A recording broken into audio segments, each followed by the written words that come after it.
வார்த்தைகளுக்கு மேலே ஒரு சத்தியம் உண்டு. வாக்குறுதிகளுக்கு மேலே ஒரு சக்தி உண்டு. மாறாத ஒரு அன்பு உண்டு. அதுவே தேவனுடைய பிரசன்னம். இருளில் ஒளியாக, துக்கத்தில் ஆறுதலாக, தளரும்போது தாங்கலாக, உம் வார்த்தைகள்தான் எனக்கு நித்திய சத்தியம். மனிதன் மாறுவான், உலகம் மாறும், எல்லாம் மாறினாலும் நீர் மாறமாட்டீர். சொன்ன சொல்லை பாதுகாப்பவர், வாக்குறுதியை நிறைவேற்றுபவர் நீர் மட்டுமே. முன்னேறு, அஞ்சாதே, உன்னோடும் இருக்கிறார் அந்த இயேசு.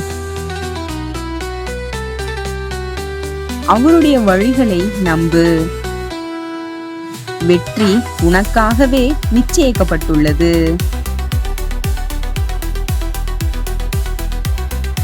தேவன் உரைக்கும் வார்த்தைகள் வெறும் வார்த்தைகள் அல்ல, அவை உங்கள் வாழ்க்கையை மாற்றியமைக்கும் சத்தியங்கள். நீங்கள் சோர்வடையும் போதும் அவரது வாக்குறுதிகள் உங்களை கைதூக்கிவிடும். ஏனெனில் அவரது வார்த்தைகள் ஒருபோதும் தவறாது. அவர் உங்கள் வாக்குறுதிகளை நிறைவேற்றுபவர். அவரது வழிகள் அற்புதமானவை. உங்களை வழிநடத்த அவரது வாக்குறுதிகளில் நம்பிக்கை வையுங்கள். உங்களுக்கான அற்புதங்களை காண தயாராகுங்கள்.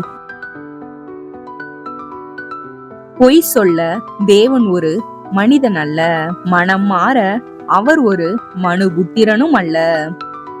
அவர் சொல்லியும் செய்யாதிருப்பாரா? அவர் வசனித்தும் நிறைவேற்றாதிருப்பாரா? தேவன் பொய் சொல்லாதவர்.